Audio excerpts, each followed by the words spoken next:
برنامج تونسي والله ما اعرف اسمه ايه، حاجه كده درس في تقل الدم والسخافه.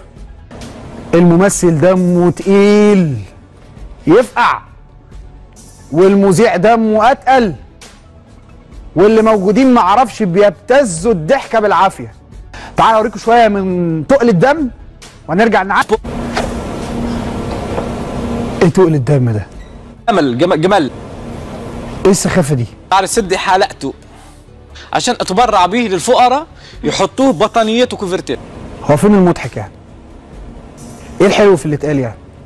الاعلام المصري الرياضي منه وغير الرياضي لن يرضى ولن يقبل باي تهكم وسخريه تنتقص من قدر اي رمز مصري، ولا سيما منه احنا برامج رياضيه فهنتكلم على الرياضه. والله لو مضحك هنضحك، لكنه اسلوب فيه اسفاف قوي، يعني اسفاف من اللي هو لان تعالى اجيب لكم اعلامي لبناني محترم جدا عمل حلقه مهمه جدا رد فيها على هذا الاسفاف، وريلكم صورته على الشاشه. لكن انت يا كريم يا الغربي اللي مجرب تلعب دور محمد صلاح، يعني برنامجكم فاشل وسخيف وهبيلي وناقصكم مشاهدات فبتضربوا بالكبار. طب انت يا كريم اذا انت واهلك وعائلتك كلكم بالبيت مأملين من انت وصغار، هذا الشيء ما بينطبق على الناس النظيفه.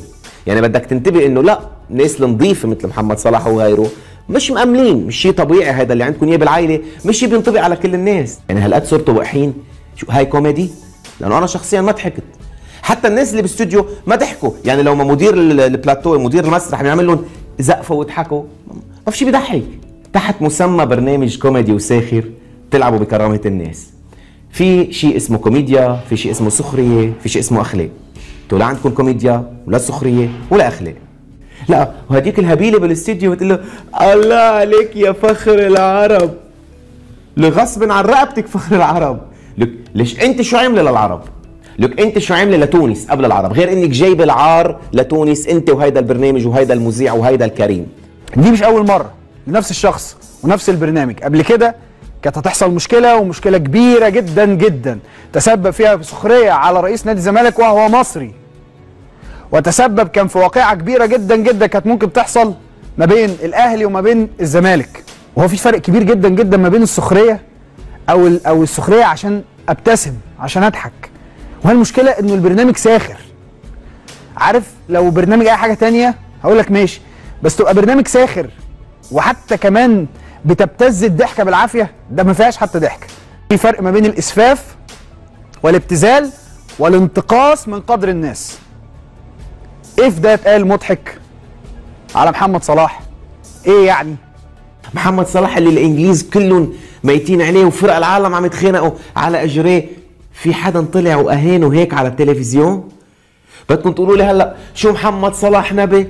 لا خي مش نبي، بس نحن بنحبه وممنوع حدا يغلط بشخص نحن بنحبه لانه بناكله بسناننا.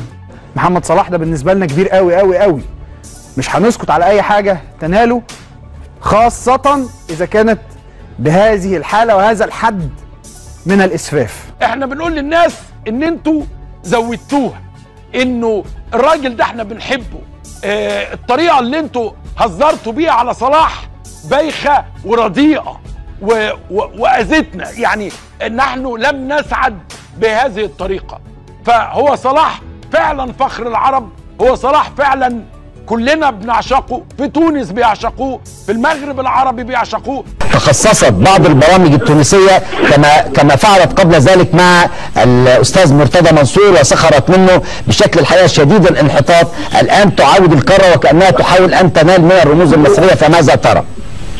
هو ده اللي لازم نخلي بالنا منه، ان دول بيزرعوا شوكه. اولا ما هياش جمله تقليديه ولا حاجه، نعمه قوتهم النعمه خلقت على ارض مصريه، في صناعه السينما، في الرياضه، في الاداب، في كل الاشياء. عشان كده الواحد ما بيرضاش يعتبرهم توانسه. ليه بقى؟ لانه ده اللعبه. انظر من هو الحزب الحاكم يا صديقي وانت تعلم بماذا يصدر لك هذه المشاكل.